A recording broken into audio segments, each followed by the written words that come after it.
ओम शांति। 13/11/2024 प्रातः मुरली। ओम शांति। बाप दादा मधुबन। बाबा आज कह रहे हैं, मीठे बच्चे, सभी को पहले पहले अल्फ का पाठ पक्का कराओ। आप आत्मा भाई भाई है। मीठे बच्चे, सभी को पहले पहले अल्फ का पाठ पक्का कराओ। आप आत्मा भाई भाई है। प्रश्न, किस एक बात में श्रीमत मनुष्य मत के बिल्कुल ही विपरीत है? उत्तर, मनुष्य मत कहती है हम मोक्ष में चले जाएंगे। श्रीमत कहती है ये ड्रामा अनादि अविनाशी है, मोक्ष किसी को मिल नहीं सकता। भल कोई कहे ये पार्ट बजाना हमको पसंद नहीं, परंतु इसमें कुछ भी कर नहीं सकते। पार्ट बजाने आना ही है। श्रीमत ही तुम्हें श्रेष्ठ बनाती है। मनुष्य मत तो अनेक प्रकार की है। ओम शांति। अभी यह तो बच्चे जानते हैं कि हम बाबा के सामने बैठे हैं। बाप भी जानते हैं बच्चे हमारे सामने बैठे हैं। ये भी तुम बच्चे जानते हो, बाप हमें शिक्षा देते हैं, फिर औरों को देनी है। पहले पहले तो बाप का ही परिचय देना है, क्योंकि सभी बाप को और बाप की शिक्षा को भूले हुए हैं। अभी जो बाप पढ़ाते हैं, ये पढ़ाई फिर 5000 वर्ष बाद मिलेगी। ये ज्ञान और कोई को है नहीं। मुख्य हुआ बाप का परिचय, फिर ये सब समझाना है। हम सब भाई भाई हैं। सारी दुनिया की जो सभी आत्माएं हैं, सब आपस में भाई भाई है। सभी अपना मिला हुआ पार्ट इस शरीर द्वारा बजाते हैं। अभी तो बाप आए हैं नई दुनिया में ले जाने के लिए, जिसको स्वर्ग कहा जाता है। परंतु अभी हम सब भाई पतित है, एक भी पावन नहीं। सभी पतितों को पावन बनाने वाला एक ही बाप है। यह है ही पतित विकारी रावण की दुनिया। रावण का अर्थ ही है 5 विकार स्त्री में, 5 विकार पुरुष में। बाप बहुत सिंपल रीति समझाते हैं। तुम भी ऐसे समझा सकते हो। तो पहले पहले ये समझाओ कि हम आत्माओं का वो बाप है, सभी ब्रदर्स है। पूछो यह ठीक है? लिखो हम सब भाई भाई है। हमारा बाप भी एक है। हम सब सोल्स का वो है सुप्रीम सोल, उनको फादर कहा जाता है। ये पक्का बुद्धि में बिठाओ तो सर्वव्यापी आदि की किचरा पट्टी निकल जाए। अल्फ पहले पढ़ाना है। बोलो ये पहले अच्छी रीति बैठ लिखो। आगे सर्वव्यापी कहता था, अब समझता हूँ सर्वव्यापी नहीं है। हम सब भाई भाई है। सब आत्माएं कहती है गॉड फादर, परम पिता परमात्मा अल्लाह। पहले तो ये निश्चय बिठाना है कि हम आत्मा हैं, परमात्मा नहीं है। ना हमारे में परमात्मा व्यापक है, सभी में आत्मा व्यापक है। आत्मा शरीर के आधार से पार्ट बजाती है, ये पक्का कराओ। अच्छा, फिर वो बाप सृष्टि चक्र के आदि मध्य अंत का ज्ञान सुनाते हैं। बाप ही टीचर के रूप में बैठ समझाते हैं। लाखों वर्ष की तो बात नहीं, ये चक्र अनादि बना बनाया है। इक्वल कैसे है, इसको जानना पड़े। सत्युग त्रेता पास्ट हुआ, नोट करो। उनको कहा जाता है स्वर्ग और सेमी स्वर्ग। वहाँ देवी देवताओं का राज्य चलता है। सत्युग में है 16 कला, त्रेता में है 14 कला। सत्युग का प्रभाव बहुत भारी है। नाम ही है स्वर्ग, हेवन।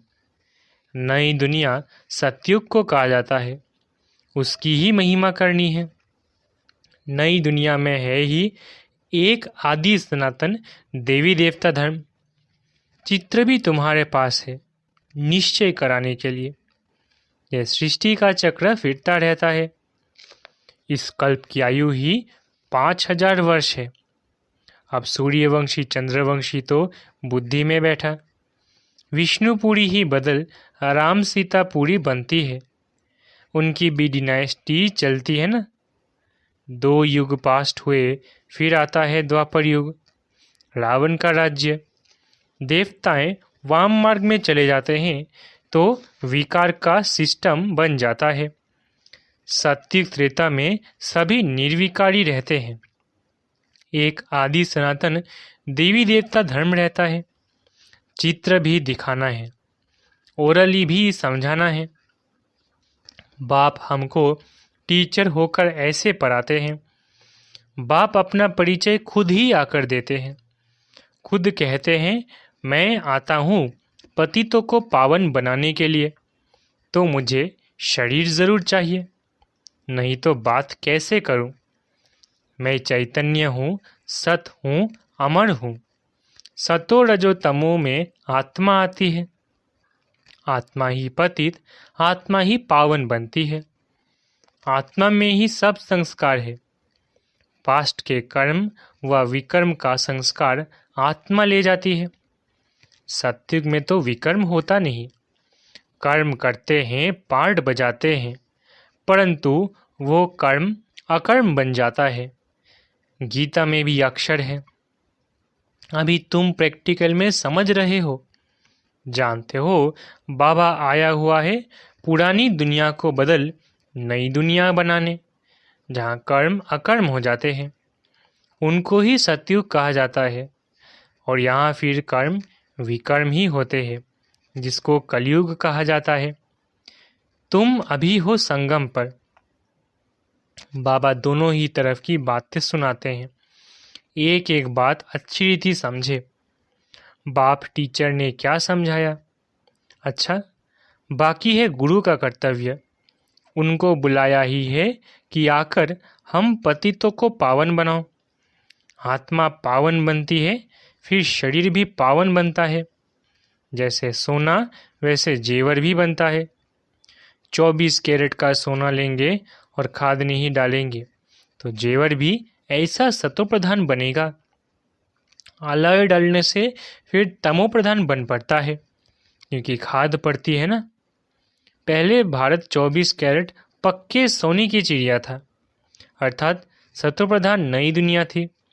फिर अब तमो प्रधान है। पहले प्योर सोना है। नई दुनिया पवित्र, पुरानी अब दुनिया अपवित्र। नई दुनिया पवित्र, पुरानी दुनिया अपवित्र। खाद पड़ती जाती है।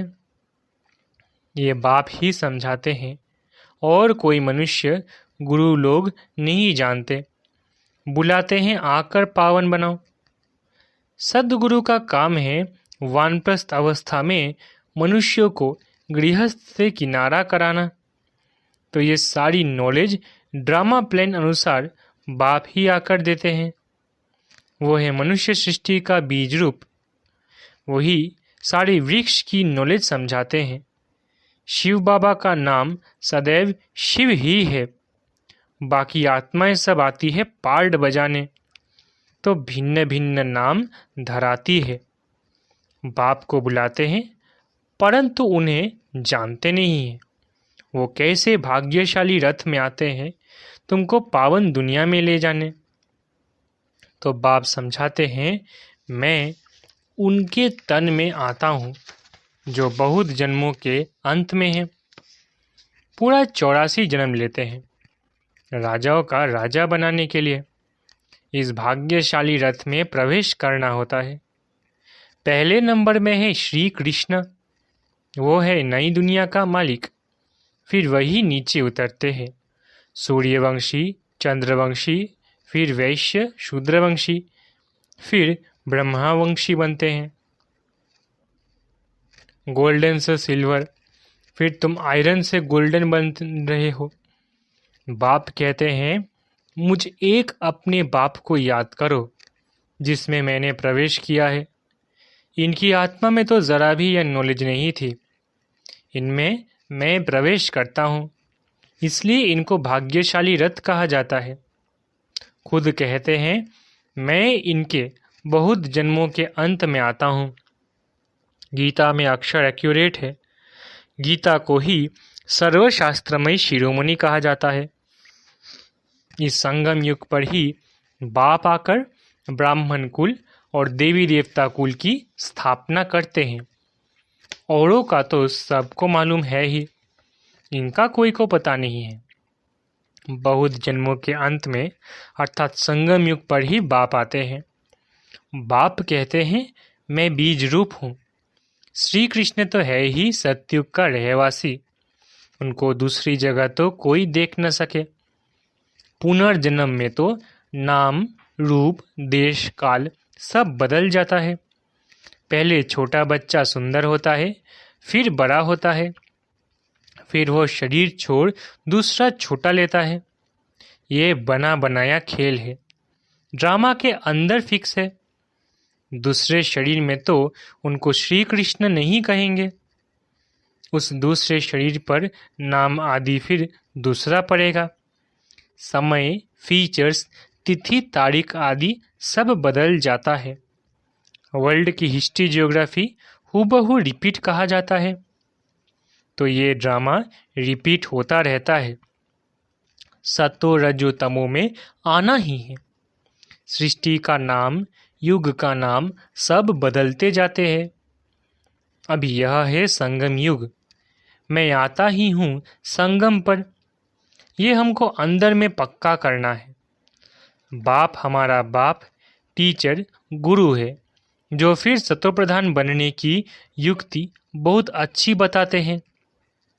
गीता में भी है, देह सहित देह के सब धर्म छोड़ अपने को आत्मा समझो।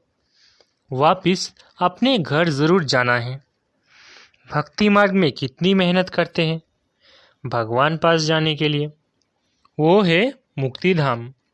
कर्म से मुक्त हम इनकॉर्पोरियल दुनिया में जाकर बैठते हैं। पाठधारी घर गया तो पाठ से मुक्त हुआ। सब चाहते हैं हम मुक्ति पावे, परंतु मुक्ति तो किसको मिल न सके। ये ड्रामा अनादि अविनाशी है। कोई कहे ये पार्ट बजाना हमको पसंद नहीं, परंतु इसमें कोई कुछ कर न सके। ये अनादि ड्रामा बना हुआ है। एक भी मुक्ति को नहीं पा सकते। वो सब है अनेक प्रकार की मनुष्य मत। ये है श्रीमत श्रेष्ठ बनाने लिए। मनुष्य को श्रेष्ठ नहीं कहेंगे, देवताओं को श्रेष्ठ कहा जाता है। उन्हों के आगे सब नमन करते हैं, तो वह श्रेष्ठ ठहरे ना। परंतु ये भी किसको पता नहीं है। अभी तुम समझते हो कि 84 जन्म तो लेना ही है। श्री कृष्ण देवता है, वैकुंठ का प्रिंस। वो यहाँ कैसे आएगा? न उसने गीता सुनाई, सिर्फ देवता था, इसलिए सभी लोग उनको पूजते हैं। देवता है पावन, खुद पतित ठहरे। कहते भी है मुझ निर्गुण हारे में कोई गुण नहीं, आप हमको ऐसा बनाओ। शिव के आगे जाकर कहेंगे हमको मुक्ति दो। वो कभी जीवन मुक्त जीवन बंद में आते ही नहीं, इसलिए उन्हें पुकारते हैं मुक्ति दो। जीवन मुक्ति भी वही देते हैं। अभी तुम समझते हो बाबा और मम्मा के हम सब बच्चे हैं, उनसे हमें अथाह धन मिलता है। मनुष्य तो बेसमझी से मांगनी करते रहते हैं। बेसमझ तो जरूर दुखी ही होंगे ना, अथाह दुख भोगने पड़ते हैं। तो ये सब बातें बच्चों को बुद्धि में रखनी है। एक बेहद के बाप को ना जानने कारण कितना आपस में लड़ते रहते हैं, ऑर्फन बन पड़े हैं। वो होते हैं हद के ऑर्फन्स, ये है बेहद के ऑर्फन्स। बाप नई दुनिया स्थापन करते हैं। अभी है ही पतित आत्माओं की पतित दुनिया। पावन दुनिया सतयुग को कहा जाता है, पुरानी दुनिया कलयुग को। तो बुद्धि में ये सब बातें हैं ना। पुरानी दुनिया का विनाश हो जाएगा, फिर नई दुनिया में ट्रांसफर हो जाएंगे। अभी हम टेम्पररी संगम युग पर खड़े हैं। पुरानी दुनिया से नई बन रही है।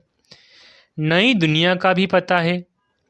तुम्हारी बुद्धि अब नई दुनिया में जानी चाहिए। उठते बैठते यही बुद्धि में रहे कि हम पढ़ाई पढ़ रहे हैं, बाप हमको पढ़ाते हैं।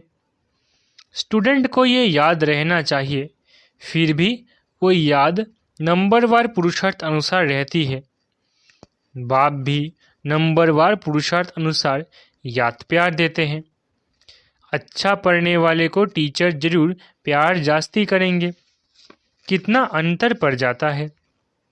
अब बाप तो समझाते रहते हैं, बच्चों को धारणा करनी है, एक बाप के सिवाय और कोई तरफ बुद्धि न जाए। बाप को याद नहीं करेंगे तो पाप कैसे कटेंगे। माया घड़ी घड़ी तुम्हारा बुद्धि योग तोड़ देगी। माया बहुत धोखा देती है। बाबा मिसाल देते हैं, भक्ति मार्ग में हम लक्ष्मी की बहुत पूजा करते थे। चित्र में देखा लक्ष्मी पांव दबा रही है तो उसे मुक्त कर दिया। उनकी याद में बैठते जब बुद्धि इधर उधर जाती थी तो अपने को थप्पड़ मारते थे। बुद्धि और तरफ क्यों जाती है। आखिरी विनाश भी देखा, स्थापना भी देखी। साक्षात्कार की आश पूरी हुई। समझा, अब ये नई दुनिया आती है, हम यह बनेंगे। बाकी यह पुरानी दुनिया तो विनाश हो जाएगा। पक्का निश्चय हो गया। अपनी राजधानी का भी साक्षात्कार हुआ तो बाकी इस रावण के राज्य को क्या करेंगे, जबकि स्वर्ग की राजाई मिलती है।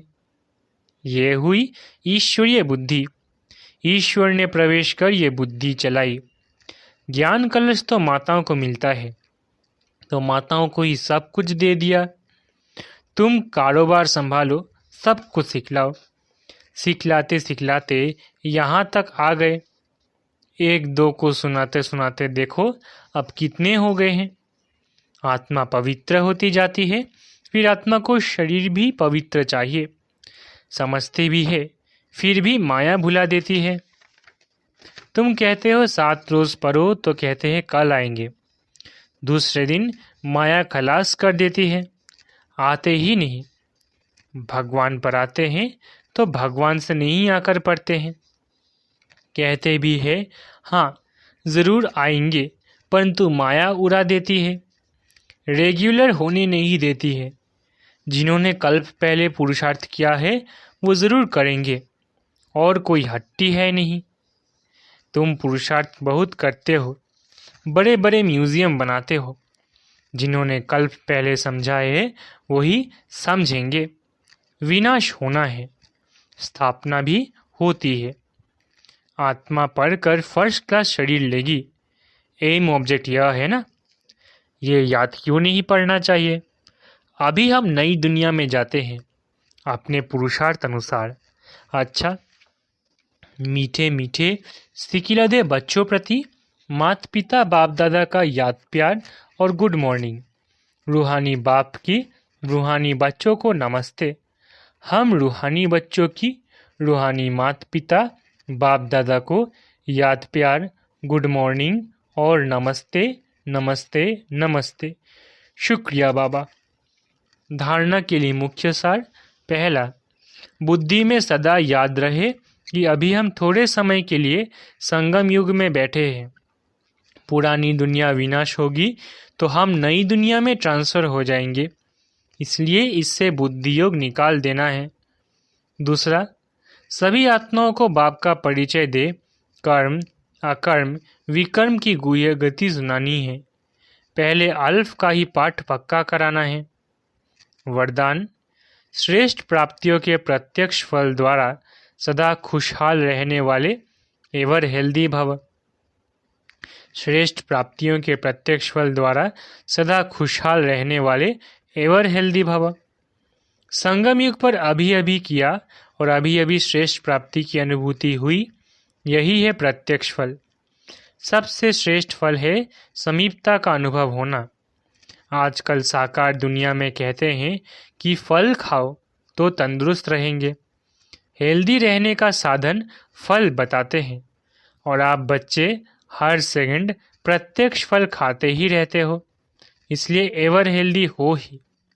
यदि आपसे कोई पूछे कि आपका क्या हाल चाल है तो बोलो कि फरिश्तों की चाल है और खुशहाल है।